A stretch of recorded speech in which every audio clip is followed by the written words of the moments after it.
قصہ دیکھیں بہت اہم ہے. اللہ کے رسول صلی اللہ علیہ وسلم کے صحابہ میں سے ایک صحابی کا میں آپ کو قصہ سناتا ہوں. صحابی ایک خاص پس منظر کے تحت بہت معروف ہے. صحابی کا نام ہے وحشی. کیا نام ہے؟ وحشی ابن حرب الحبشی رضی اللہ عنہ. یہ جو صحابی ہیں آپ کی کنیت تھی ابو دسمہ. کیا کنیت تھی؟ ابو دسمہ. اللہ کے رسول صلی اللہ علیہ وسلم کے ایک اور صحابی نوفلی ہیں جو قصی کے جو فرزند ہیں عبد مناف کے جو 4 فرزند ہیں نا، المطلب، ہاشم اور عبد العزہ، اور عبد العزہ نہیں، عبد شمس، ایک اور نوفل کے گھرانے کے جبیر ابن مطعم ابن عدی رضی اللہ عنہ، ان کے موالی میں سے ہیں یہ. اس لیے کہ حبشہ کی بہت بڑی تعداد یہاں پر لوگوں کی غلامی کیا کرتی تھی. لوگوں کے گھرانوں میں سے بہت سارے غلام تھے. معروف صحابی بلال حبشی رضی اللہ عنہ، یہ بھی ہیں وحشی ابن حرب الحبشی رضی اللہ عنہ. تو یہ جبیر ابن مطعم رضی اللہ عنہ کے موالی میں سے ہیں. ایک معروف عالم دین ہے، عالم اسلام کی نہایت عظیم شخصیت، ابو الحجاج المزی رحمہ اللہ. عامت الناس اتنا نہیں واقف ہیں لیکن ہیں بہت بڑی شخصیت. ان کی جو کتاب ہے کتب ستہ کے رجال پر، تہذیب الکمال فی اسماء الرجال، اس میں آپ نے وحشی ابن حرب رضی اللہ عنہ کے ترجمہ حیات میں محمد ابن سعد رحمہ اللہ کی الطبقات الکبریٰ کے حوالے سے لکھا ہے. کہا کہ کان عبدا اسود من سودان مکہ.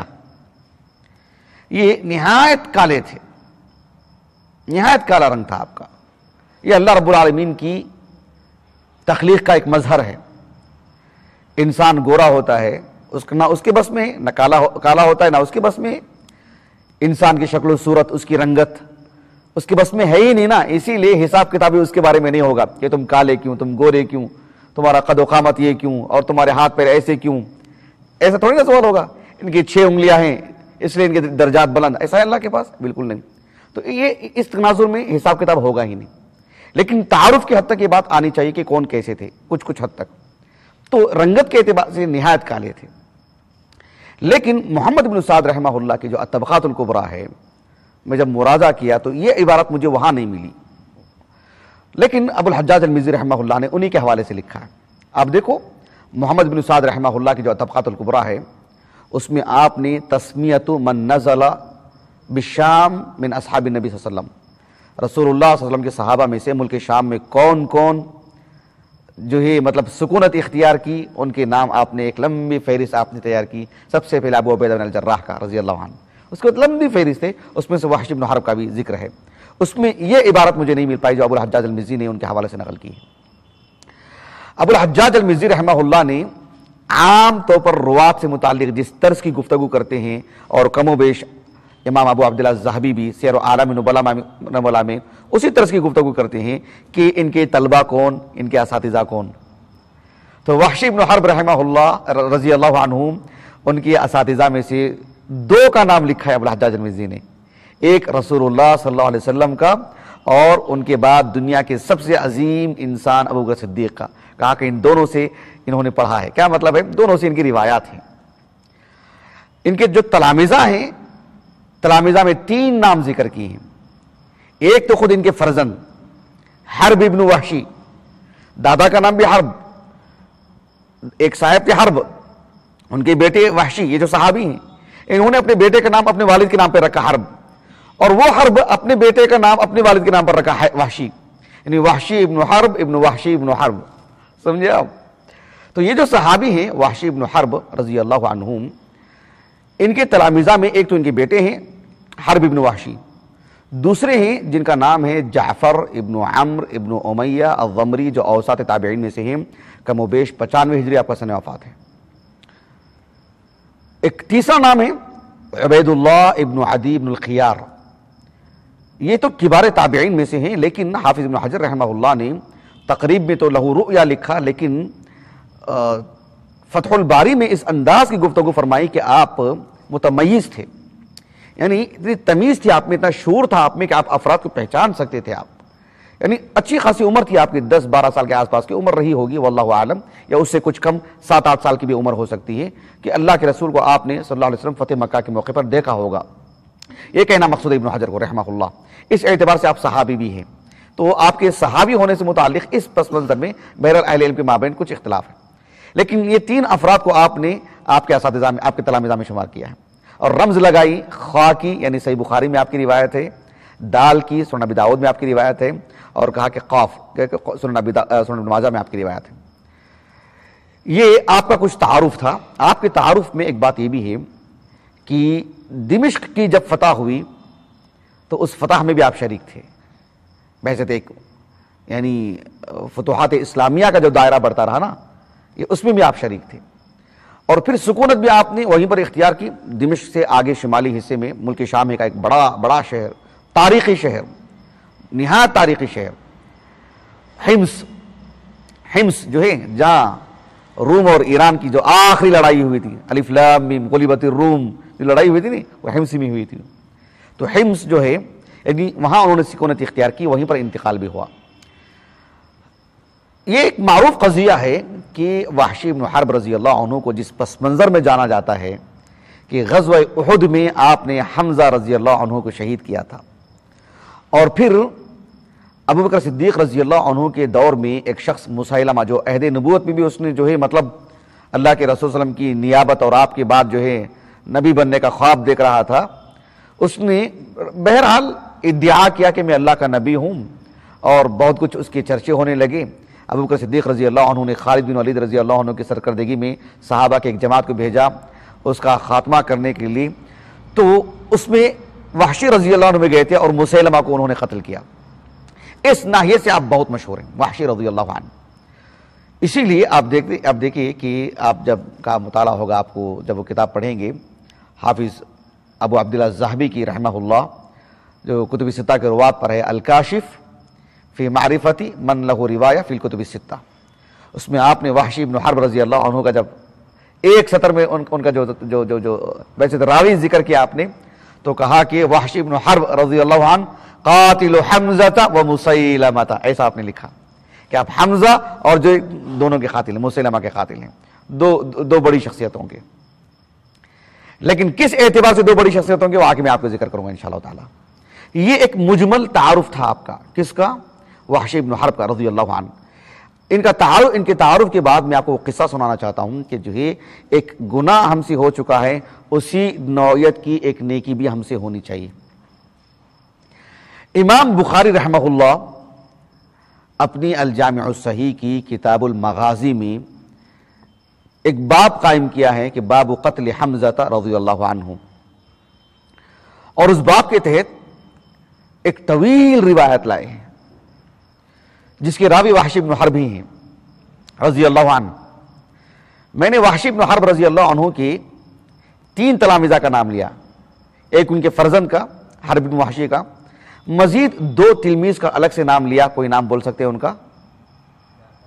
بارک اللہ فیک. ایک جعفر ابن عمرو ابن امیہ الضمری، اور دوسرے عبید اللہ ابن عدی ابن الخیار. یہ دونوں سفر کے لیے نکلے. کہاں سے نکلے واللہ اعلم، بہت ممکن ہے کہ مدینے سے نکلے ہوں. گئے ملک شام، یہ دونوں ملک شام گئے، اور ملک شام جانے کے بعد حمص پہنچے. کہاں پہنچے؟ حمص پہنچے. حمص پہنچنے کے بعد عبید اللہ ابن عدی ابن الخیار نے جعفر ابن عمرو ابن امیہ الضمری سے کہا کہ حل لک وحشی، کیا مطلب ہے؟ یعنی ہم حمص آئے ہیں، وحشی رضی اللہ عنہ کے پاس جانے کا ارادہ ہے، جائیں گے وہاں پر، ہم صحابی سے ملاقات کریں گے اور پوچھیں گے کہ نسألہ عن قتل حمزہ رضی اللہ عنہ کو جو انہوں نے قتل کیا نا، کیا بات تھی، آغاز کہاں سے ہوا، یہ خیال کیوں آیا، کیسے قتل کیا، تفصیلات، سیرت پڑھنے کا ایک طریقہ ایک معلم سے براہ راست، بالکل صاحب واقعہ سے. کہا کہ ہاں کیوں نہیں. دونوں گئے. دلچسپ بات دیکھیں آپ، جعفر ابن عمرو ابن امیہ الضمری اور عبید اللہ ابن عدی ابن الخیار جب دونوں وہاں پہنچے تو لوگوں سے پوچھا کہ بھئی وحشی رضی اللہ عنہ کا گھر کہاں ہے؟ کہا کہ دیکھو وہاں بیٹھے ہیں، دیکھو ان کی گھر کا جو چھت تھا، چھت کے سائے میں بیٹھے ہوئے تھے۔ میں نے کہا نا کہ آغاز میں تعارف میں کہ رنگت کے اعتبار سے نہایت کالا رنگ، تو کسی نے کہا کہ دیکھو وہاں پر بیٹھے ہوئے ہیں، تو عبید اللہ بن عبدی ابن الخیار کہتے ہیں کأنہ حمیت، کیا کہا؟ کأنہ حمیت، کہا کہ گویا کہ کالے رنگ کا مشکیزہ رکھا ہوا ہے، اتنی کالی رنگت، سبحان اللہ۔ اللہ رب العالمین کی تخلیق کا مظہر دیکھو، اللہ اکبر۔ بہرحال ان کے قریب گئے، جانے کے بعد سلام کیا، انہوں نے سلام کا جواب دیا۔ عبید اللہ ابن عدی ابن الخیار، ذرا دلچسپ بات دیکھو اللہ نے کس کو کیسی کیسی صلاحیتوں سے نوازتے ہیں۔ عبید اللہ ابن عدی ابن الخیار انہوں نے حمزہ رضی اللہ عنہ کس سے؟ وحشی رضی اللہ عنہ، ان سے پوچھا کہ حل تعریفونی، کہا کہ مجھے جانتے ہو کہ میں کون ہوں؟ اور وہ امامہ باندھے ہوئے تھے، عبید اللہ ابن عدی ابن الخیار امامہ بھی ایسا باندھے ہوئے تھے کہ صرف سر پر نہیں، پورا چہرہ ڈھکا ہوا اور پورا بدن ڈھکا ہوا، صرف آنکھ نظر آ رہی تھی اور پیر نظر آ رہے تھے، اتنا ہی۔ عبید اللہ ابن عدی ابن الخیار کی بات کر رہا ہوں میں آپ کو، حدیث کے جو الفاظ آتے ہیں، کہا کہ معتجر بعمامتہ، معتجر مکمل ڈھکے ہوئے پورا بدن، کہا کہ لا یرا حبشی وحشی الا عینیہ ورجلیہ، لا یرا وحشی الا عینیہ ورجلیہ۔ اب دیکھو سبحان اللہ، عجیب و غریب بات جو میں آپ کو بتا رہا ہوں۔ وحشی رضی اللہ عنہ کو انہوں نے پوچھا کہ حل تعریفونی، بات مذاق کی نہیں تھی، حالانکہ صرف آنکھ نظر آ رہی ہے اور صرف پیر نظر آ رہے ہیں، اور پوچھے کہ مجھے جانتے ہو؟ اور وحشی رضی اللہ عنہ نے بہت ہی دلچسپ انداز میں کہا کہ میں تو آپ کو جانتا تو نہیں ہوں، واللہ میں آپ کو نہیں جانتا ہوں، لیکن اتنی سی بات ہے کہ پیر پر نظر پڑی نا، کہا کہ اتنی بات ضرور ہے کہ میں جب مکے میں رہا کرتا تھا نا کسی زمانے میں، یہ کب کی بات ہے؟ یہ کب کی بات ہے؟ بہت عرصہ پہلے کی بات ہے، یہ بہت عرصہ پہلے کی بات۔ کہا کہ اللہ کے رسول صلی اللہ علیہ وسلم جب مدینے میں تھے اور مکے میں ان کی جب ولادت ہوئی تھی تب کی بات ہے۔ کہا کہ جب میں مکے میں تھا نا کسی دور میں، اس وقت ایک خاتون تھی جس کا نام تھا ام القتال، کیا نام تھا؟ ام القتال بنت العیس، ساتھ سے۔ کہا کہ اس خاتون کی شادی ہوئی تھی ایک صاحب سے، اور شادی ہونے کے بعد ان کے گھر ایک لڑکا ہوا، چھوٹا سا بچہ تھا، اس بچے کے لیے ایک دائیا کی ضرورت تھی دودھ پلانے کے لیے، اور مجھے ہی مکلف کیا گیا کہ تلاش کر کے میں کسی کو خاتون کو لے کر کے آؤں اس بچے کو دودھ پلانے کے لیے۔ وہ خاتون آئی، اونٹنی پر بیٹھی ہوئی تھی، میں نے اس بچے کو لیا، بچے کو لے کر کے اس خاتون کو دے دیا۔ اس وقت اس بچے کے پیروں پر نظر پڑی، تمہارے پیر بتاتے ہیں کہ تم شاید وہی ہو۔ سبحان اللہ العظیم، کتنی حیرانی کی بات ہے، اللہ اکبر۔ اب اندازہ، میں اللہ کے گھر میں بیٹھا ہوں میں، اور میں ایک سلفی طالب علم ہوں، میں دیانتداری سے بات کر رہا ہوں آپ کو الحمدللہ، دین کے حوالے سے، کوئی مکذوب روایت، کوئی جھوٹی روایت نہیں، اتنی بڑی بات کہی انہوں نے، صحیح بخاری کی روایت ہے یہ، سبحان اللہ۔ اسی لیے یعنی بہت سارے لوگوں نے بات کہی، احادیث سے بھی بات ثابت ہے کہ باپ کے جو پیر ہوتے ہیں، آپ بھی اندازہ لگا لیجئے، آپ کے پیر کو دیکھیں، اپنے والد کے پیر کے دیکھیں، آپ کو مماثلت نظر آ جائے گی آپ کو، ایسی انہوں نے۔ لیکن بات ہی کہ اتنے عرصے کے بعد، اتنی کم مدت میں، اتنے ہلکے پھلکے انداز میں پیر دیکھ کر کے انہوں نے بچے کو دے دیا ہو، اٹھاتے ہوئے بچے کے پیر پر نظر پڑ گئی ہو، کہا کہ تمہارے پیر بتاتے ہیں کہ شاید تم وہ بچے ہو۔ بہرحال اب یہ واقعہ سناتے ہیں کہ میں نے حمزہ کو قتل کیسے کیا رضی اللہ عنہ۔ کہا کہ بات ایسی ہے کہ بدر کا جو غزوہ تھا نا، یہ تو غلام تھے نا بھائی، یہ تو غلام تھے، جیسے ہماری اپنی گاڑی ہے، ٹو ویلر ہے، کار ہے، ادھر کیسے گھوم سکتی ہے؟ وہ خود سے گھوم سکتی ہے، میں گھماؤں گا تو گھومے گی۔ ٹرین کو لے لیجئے، خود پہ خود گھوم جاتی ہے، سائیکل لے لیجئے۔ تو غلام کا معاملہ ایسا ہی ہوا کرتا تھا کسی دور میں، اس کے اپنے اختیارات نہیں، یہ کرو تو یہ کرے گا، وہ کرو تو وہ کرے گا، ایسا یہ معاملہ ان کا، جانوروں سے سلوک۔ تو یہ کہتے ہیں کہ میں تو غلام تھا، ان کے غلاموں میں سے تھا جبیر بن مطعم کی۔ بدر کا جو معرکہ تھا اس میں جو لوگ مارے گئے تھے، اس میں ایک شخص تھا جس کا نام تھا طعیمہ، کیا نام تھا؟ طعیمہ بن عدی، سے بخاری کی روایت ہے۔ طعیمہ بن عدی، یعنی عدی جو صاحب نا، عدی بن نوفل، عدی بن نوفل کے 3 لڑکے، کتنے؟ 3، ایک کا نام تھا الخیار، ایک کا نام تھا طعیمہ، ایک کا نام تھا مطعم، جبیر بن مطعم بن عدی، سمجھ رہے ہیں آپ؟ تو جبیر ابن مطعم وہ بدر سے پہلے ہی ان کی وفات ہو گئی تھی، لیکن جو طعیمہ تھے وہ تو بدر میں مارے گئے، بعثت کافر قد مقتول ہوا شخص ہو۔ جبیر کیا ہوتے ہیں؟ ان کو بھتیجے ہوتے ہیں۔ کیا ہوتے ہیں؟ بھتیجے ہوتے ہیں۔ اب اس پس منظر کو جانیے آپ۔ وحشی رضی اللہ عنہ کہتے ہیں کہ مجھے میرے اپنے سید آقا، کون؟ جبیر ابن مطعم ابن عدی رضی اللہ عنہ، بعد میں صحابی ہوئے، وہ کہا کہ انہوں نے مجھے بلایا بدر کی بات، بلا کر کے کہا کہ ان قتلت حمزہ بعمی فانت حر، ان قتلت حمزہ بعمی فانت حر، کہا کہ حمزہ کو اگر تم قتل کر دیتے ہو میرے چچا کے بدلے، کیوں حمزہ کا انتخاب؟ اس لیے کہ حمزہ نے کس کو قتل کیا تھا بدر میں؟ میرے چچا کو، طعیمہ کو، میرے چچا کو قتل کیا تھا نا۔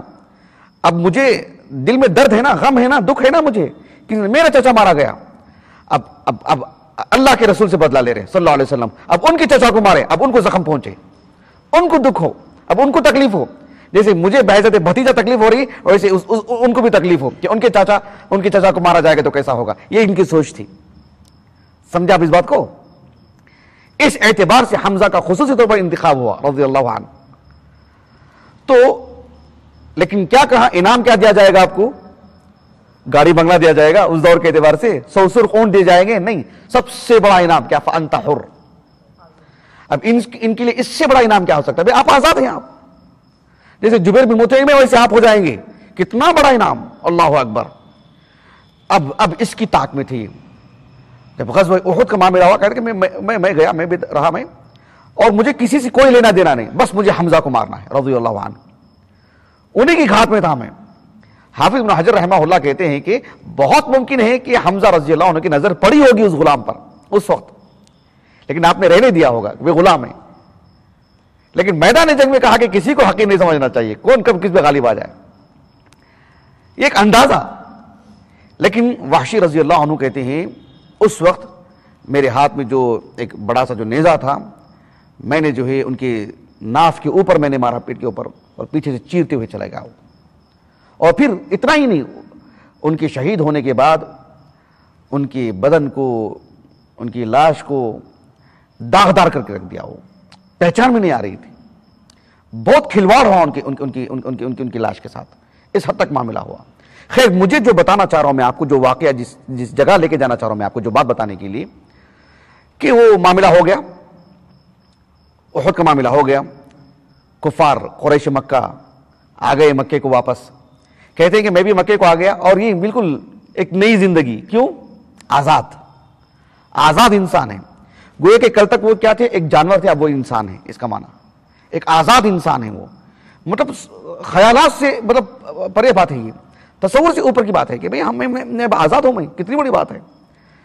تو یہ جو وحشی رضی اللہ عنہ ہیں، وہ کہتے ہیں کہ میں مکے میں تھا، اور دھیرے دھیرے اسلام پھیلتا رہا، اب پوری بات انہوں نے سمیٹ دی، انہوں نے کہا کہ جو ہے مکہ فتح ہوا، اللہ کے رسول صلی اللہ علیہ وسلم صحابہ کی بڑی جماعت کے ساتھ مکہ آئے، اور جیسے ہی ہم کو خبریں ملی، کچھ لوگوں نے اپنے گھروں کے اندر بند ہو گئے، اللہ کے رسول نے کہا صلی اللہ علیہ وسلم جو اپنے گھروں کے اندر ہے وہ اس کے لیے امن ہے۔ آپ صلی اللہ علیہ وسلم سے ڈر کر کے کچھ لوگ مکے میں تو تھے، بند بھی ہو گئے تھے، بچاؤ کا کام بھی کر لیا تھا، لیکن اللہ کے رسول نے نام بنام لے کے کہا کہ ان کو قتل کر دیا جائے۔ لیکن کچھ لوگ ایسے تھے، جیسے عدی بن حاتم تھے، حاتم طائی کے فرزند، اور اسی طرح سے ابو جہل کے فرزند اکرمہ، اور یہ ان سب لوگوں کو ایک طرح کا ڈر تھا کہ بھئی ہم کو بھی نہیں بخشا جائے گا، یہ لوگ مکہ چھوڑ کر کے بھاگ گئے، نکل گئے کہیں۔ لیکن بعد میں پھر اللہ سبحانہ و تعالیٰ کی فضل و کرم سے یہ دوبارہ آیا اور آ کے اسلام قبول کیا ان لوگوں نے، لیکن یہ بھی نکل کے چلے گئے ڈر کر کے کہ میں بخشا نہیں جاؤں گا، اور طائف چلے گئے۔ اب یہاں پر آپ صلی اللہ علیہ وسلم مکہ آئے، مکہ فتح ہوا، وہاں سے آپ اچانک خبریں ملی، حنین کی طرف گئے، حنین کا غزوہ ہوا، وہاں سے واپس آئے، آپ عمرہ کی، سب کچھ ہوا، بات واضح ہو گیا آپ کو، چلے گئے وہ لوگ۔ جانے کے بعد جسے ہم کہتے ہیں نا عام الوفود، کہ مدینے میں رسول اللہ صلی اللہ علیہ وسلم کے پاس ہر جگہ کے لوگ جایا کرتے تھے، تو طائف سے بھی ایک وفد اللہ کے رسول کے پاس جانے کے لیے تیار ہوا مدینے کو، کہ بھئی ہم جائیں گے، جا کر کے اسلام قبول کر لیں گے۔ تو لوگوں نے کہا وحشی سے، جو ڈر رہے تھے بار بار اللہ کے رسول کا نام آتے، کہا کہ آپ بھی اس وفد کے ساتھ چلے جاؤ، وفد کے ساتھ جائیں گے تو آپ بچ جائیں گے.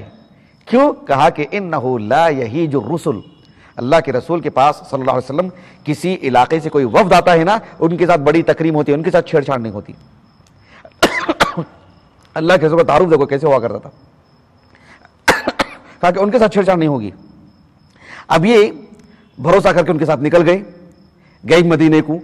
یہ کہتے ہیں کہ فلما رآنی رسول اللہ صلی اللہ علیہ وسلم، جب اللہ کے رسول نے مجھے دیکھا تو کہا کہ انت وحشیون، یعنی انت وحشی، یہ مانا کہ انت وحشیون، آپ وحشی ہیں کیا؟ کہا کہ ہاں میں وحشی ہوں. میں کہا کہ انت قتلت حمزہ، آپ نے ہی حمزہ کو قتل کیا رضی اللہ عنہ. تو یہ سمجھ گئے کہ میری ساری چیزیں آپ کو پہنچ گئی ہیں. کہا کہ یعنی میرے سے متعلق جو بات بھی ہے، قد کان الامر ما قد بلغک، کہا کہ میرے بارے میں تو آپ کو سب کچھ معلوم ہے، پوری رپورٹ پہنچی ہوئی آپ کو، میں کون ہوں، میں نے کیا کیا ہے، سب کچھ آپ کو معلوم ہے. اللہ کے رسول نے کہا صلی اللہ علیہ وسلم هل تستطيع ان تغيب وجهك عني، یعنی اگر آپ کر سکتے ہیں تو اتنا کیجئے کہ میرے سامنے کبھی مت آیا کریں. آپ کی جان بخشی ہو چکی ہے، آپ کو قتل نہیں کیا جائے گا، آپ نے اسلام قبول کیا، سب چیزیں آپ کی دھل چکی ہیں، آپ گویا کہ بالکل معصوم ہیں، کوئی گناہ پر نہیں ہے، لیکن آپ میرے سامنے مت آیا کریں. یہ بحیثیت بشر ایک فطری تقاضا ہے کہ حمزہ کو آپ نے قتل کیا. یہ جو ہے مطلب مجھے وہ منظر سامنے آ جائے گا، ایک فطری تقاضا ہے بس. ابھی وہاں سے نکل گئی، کبھی اللہ کے رسول کے سامنے نہیں آئے، سبحان اللہ، اس کے بعد کبھی سامنے نہیں آئے. اور اللہ کے رسول صلی اللہ علیہ وسلم کے کہنے کے اعتبار سے وہ مختلف سریہ میں، غزوات میں، یہاں وہاں چلے جاتے تھے، لیکن کبھی اللہ کے رسول کے سامنے نہیں آئے. اللہ کے رسول کی وفات ہوئی صلی اللہ علیہ وسلم. کتنے مخلص صحابی اور کتنا درد رہا ہوگا ان کو کہ اللہ کے رسول کو بس میں نے حالت ایمان میں اس لمحہ دیکھا، میں نے پھر کبھی سامنا نہیں ہوا. اللہ کے رسول کی وفات ہوئی صلی اللہ علیہ وسلم. اس کے بعد صدیقی دور آیا. ابو بکر صدیق رضی اللہ عنہ کے دور سے متعلق میں نے آغاز میں بتایا تھا کہ مسلمہ الکذاب، وہ کذاب ہے وہ. تو مسلمہ جو تھا اس نے نبی ہونے کا دعویٰ کیا، اور خالد بن ولید رضی اللہ عنہ کی سرکردگی میں ایک جماعت گئی صحابہ کی، اور ان کو مقصد کیا تھا؟ یہ کہتے ہیں، صحیح بخاری کی روایت ہے، کہا کہ لأخرجن الی مسیلمہ. اب ان کے دل میں بات آئی کہ اب میں نکلوں گا یہاں سے. کہا کہ یہ حالانکہ نہیں تھے مدینے میں ہی، لیکن ان کو جب خبر پہنچی کہ جو صحابہ کی ایک جماعت جا رہی ہے یمامہ کی طرف، جو آج کا جو ریاض کا علاقہ ہے نا، کم و بیش آس پاس، میں جغرافی اعتبار سے بتا رہا ہوں، تو کہا کہ لأخرجن الی مسیلمہ، اب تو بھی مسیلمہ کے پاس ضرور جاؤں گا میں. کیوں؟ اس نے کتنا بڑا گناہ کیا ہے، اس نے کتنا بڑا گناہ کیا ہے، چھوٹا موٹا نہیں ہے وہ چھوٹا موٹا آدمی نہیں تھا وہ. یعنی گویا کہ اس نے اپنے آپ کو نبی ہونے کا جو ہے مطلب دعویٰ کیا تھا. ایک بڑی تعداد اس کی متبعین میں سے تھی، ان کو عام شخص نہیں تھا، وہ ایک بڑا شخص تھا، وہ ایک بڑا آدمی تھا، وہ ایک بڑا نام. تو کہا کہ لأخرجن الی مسیلمہ، کتنے لوگوں کو انہوں نے موت کے گھاٹ اتارے ہوں گے اللہ کے رسول کی بات علیہ السلام. لیکن کہا کہ لأخرجن الی مسیلمہ. اچھا کیوں؟ کہا کہ لعلی اقتلہ فاکافئ بہ حمزہ، حمزہ کو جو میں نے قتل کیا نا، اب اس کا مکافہ، اب اتنا بڑا میں نے گناہ کیا نا، اب اس نوعیت کی ایک نیکی بھی انجام دوں گا میں. جتنا بڑا میں نے گناہ کیا تھا میں، اب اسی قبیل کی ایک نیکی بھی میں انجام دوں گا. کہا کہ لعلی اقتلہ فاکافئ بہ حمزہ. اور نکلے، کوئی اور مقصد نہیں تھا سوائے اس کے، ایک چھت کے نیچے کھڑا ہوا تھا وہ، اور برابر نیزہ اس کے سینے پر مارے، جو یہاں سے نکل کر پیچھے چلا گیا، وہ وہیں سے گر گیا. وہ ایک انصاری صحابی آئے اور اس کی کھوپڑی اڑا دی اس کی. تو مسیلمہ، اب حافظ ابن حجر رحمہ اللہ کہتے ہیں صحیح بخاری کی جو روایت ہے نا، اس میں ایک زائد بات یہ بھی ہے، مطلب اس کا تتمہ ہے وہ، کہ چھت پر ایک عورت کھڑی ہوئی تھی، چھت پر، ایک عمارت کی چھت پر، وہ دیکھ رہی تھی یہ منظر. اس نے کہا کہ واہ امیر المؤمنین. کیا کہا؟ واہ امیر المؤمنین. کیا مطلب ہے؟ یعنی امیر المؤمنین، امیر سے مراد یہ مسیلمہ، المؤمنین یہ اپنے آپ کو مومن سمجھتے تھے، جیسے مرزا غلام احمد قادیانی سے متعلق ہوتا ہی نہیں. وہ کہا کہ یہ اپنے آپ کو مومنین، ورنہ امیر المؤمنین کا یہ جو لقب ہے سب سے پہلے عمر بن خطاب کے لیے جو استعمال ہوا ہے رضی اللہ عنہ. لیکن یہ لفظی معنی میں یہ اپنے آپ کو مومنین سمجھتے تھے، اس کو اپنا امیر نہیں سمجھتے تھے. کہ واہ امیر المؤمنین قتلہ العبد الاسود. کیا کہا؟ قتلہ العبد الاسود. کہا کہ اس کی گواہی سے بھی یہ بات معلوم ہو جا رہی ہے کہ اس کو انہوں نے قتل کیا، کوئی اور نے قتل نہیں کیا ان کو، مطلب شرف انہی کے لیے، کسی اور کے لیے نہیں ہے، وہ اس نے بھی گواہی دی انہوں نے قتل کیا ہے، قتلہ العبد الاسود۔ اچھا آخری بات اس سلسلے میں، ابو الحجاج المزی کے حوالے سے میں نے بات کہی تھی آپ کو رحمہ اللہ، تہذیب الکمال فی اسماء الرجال سے، انہوں نے محمد ابن اسحاق ابن یسار رحمہ اللہ صاحب المغازی، ایک 51 ہجری سنہ وفات ہے اور قدیم مصدر ہے سیرت نبوی کا، اس کے حوالے سے انہوں نے لکھا ہے، لیکن میں اصل کتاب کی طرف جو میرے پاس موجود ہے سیرت ابن ہشام سے جڑا ہوا حصہ، اس میں پڑھا تو ہو بہو یہ عبارت اس میں نہیں ہے، بلکہ مکمل عبارت بھی اس میں نہیں ہے، لیکن ابو الحجاج المزی رحمہ اللہ نے ان کے حوالے سے ہی لکھا ہے، قال محمد بن سعد، ایسی کہہ کر پوری عبارت لکھی ہے۔ جب پورا معاملہ ختم ہو گیا تو وحشی بن حرب رضی اللہ عنہ نے مسلمانوں سے کہا، آپ بھی مسلمان ہیں، دیگر مسلمانوں سے، صحابہ سے آپ نے کہا کہ یا معشر المسلمین انکم تقولون انی قتلت حمزہ، انکم تقولون انی قتلت حمزہ، کہا کہ اے برادران اسلام، آپ لوگ یہ کہا کرتے تھے نا کہ میں نے حمزہ کو قتل کیا، کہا کہ ان اکو قتلت کیا کہا، ان قتلت حمزہ تھا، کیا کہا، ان اکو ان اکو قتلت حمزہ، ایسا کچھ الفاظ ہیں، ان قتلت حمزہ تھا فقد قتلت خیرا، ان قتلت خیر الناس، ہاں یہ الفاظ ہیں، اب یاد آ گئے، کہا کہ ان قتلت خیر الناس فقد قتلت شر الناس، ایسے آپ نے کہا، ان قتلت، ہاں یہ الفاظ ہیں، ان قتلت خیر الناس فقد قتلت شر الناس فہذہ بہذہ، ایسے آپ نے کہا، میں نے کسی وقت میں خیر الناس کو قتل کیا تھا نا، اب دیکھو میں نے اس وقت کے شر الناس کو میں نے قتل کیا ہے، فہذہ بہذہ، اس عظیم گناہ کے بدلے ایک عظیم نیکی۔ یہ واقعہ بتانے کا مقصد کیا ہے؟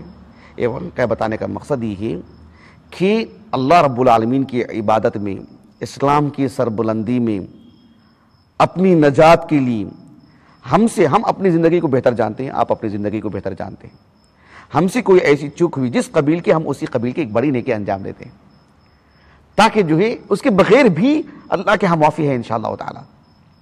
لیکن وحشی رضی اللہ عنہ نے اسلام قبول کیا، صحبت رسول اختیار فرمائی، آپ صحابی ہو گئے، اصطلاحی اعتبار سے بعض صحابہ میں آپ کا شمار ہو گیا آپ کا، لیکن دل کی شفافیت کے لیے ایک موقع کی طاق میں تھے، ایک موقع کی تلاش میں تھے، آپ نے مخلص تھے، اللہ رب العالمین نے ایک عظیم موقع عطا کیا اور آپ ہی کے ہاتھ سے وہ معاملہ ہوا، کتنی بڑی بات ہے، سبحان اللہ۔ ایک کو قتل کیا آپ نے، حمزہ رضی اللہ عنہ کو وقتی طور پر دنیا سے غلامی سے آزاد ہوئے، ایک کو قتل کیا ہمیشہ کے لیے جہنم سے آزاد، سبحان اللہ، رضی اللہ عنہم۔ ایسی کوئی نیکی انجام دینی